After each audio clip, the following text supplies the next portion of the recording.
இந்த மெட்ரோவுக்கு நீங்க ஒதுக்கி இருக்க நிதி எவ்வளவு? 62,000 கோடி இதுவரையும் சொல்றீங்க.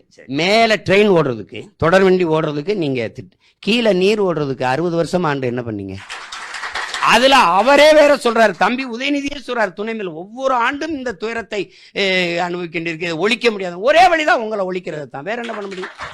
ஐயா, அந்த அதிகாரி சொல்றாரு 2,500 கோடி தான் தேவைப்படுது, அழகா மழை நீர் வழிந்து ஓட காவாய். நீங்க உலக நாடுகளுக்கெல்லாம் நிதி திரட்ட போறீங்கல்ல, அந்நிய முதலீடு. அந்த நாட்டுல சாலையில தானே பயணிக்கிறீங்க. அவன் எப்படி நீர் வழிந்தோட அந்த நீர் மேலாண்மை எப்படி கை அமெரிக்கா, ஆஸ்திரேலியா, துபாய், அரபு நாடுகள் இப்படிதான் ரோட்ல தண்ணி நிற்கும். ரொம்ப தூரம் பாருங்க, சிங்கப்பூர் போவோம், மழை கொட்டிக்கிட்டு இருக்கட்டும், ஒரு துளி நீர் தேங்கிருச்சுன்னா நான் அந்த இடத்துல நீங்க என்ன சொல்றீங்களோ அதை நான் செய்யறேன்.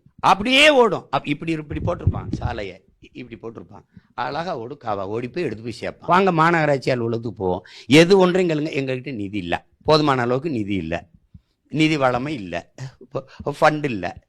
எங்க ஃபண்ட் எல்லாம் எங்க? இப்போ 8,300,000 கோடி 3,000 கோடி கிட்ட போயிருச்சு. உங்களுக்கு தெரியும், இப்போ 9 லட்சம் கோடியை தொட போறோம். நீங்களும் நானும் நீங்க ஒரு மூத்த பத்திரிகையாளர், நான் ஒரு இயக்கத்தை நடத்துறேன், 2 பேரும் வந்துடும், இந்த மண்ணின் குடிமக்களா பேசும். 9 லட்சம் கோடியில இந்த நாட்டுல இதை வாங்கி இந்த நலத்திட்டத்தை நிறைவேற்றிருக்காங்கன்னு ஒண்ணு சொல். எஜுகேஷன் தி பெஸ்ட் கொடுத்துட்டோம், மெடிக்கல் உலகத்தரத்துக்கு இம்ப்ரூவ் பண்ணிட்டோம், டிரான்ஸ்போர்ட் அல்லது ரோடு அது பண்ணிட்டோம், இல்ல நீர்த்தேக்கங்களை பண்ணி தண்ணீரின் தேவையில் தண்ணீரை அடைஞ்சிட்டோம், இல்ல விடுங்க பசிங்கிற ஒன்னே கிடையாதுடா நாட்டை ஒழிச்சிட்டோம், இல்ல தடையற்ற மின் உற்பத்தி மின்சாரம் கொடுக்குறோம். எவ்வளவு வஞ்சம் சொத்து வரி ஏறுது, நீங்க மின் கட்டணம் உழவு விலை ஏறுது, பேருந்து கட்டணம், எல்லா விலையும் அத்தியாவசிய பொருளின் விலை ஏறுது. அப்ப எதுக்கு இந்த 9 லட்சம் கோடியை கடன் வாங்கி என்ன செஞ்சீங்க? அப்ப இந்த கேள்வியே நீங்க என்ன யார்கிட்ட பதில் இருக்கு இதுக்கு?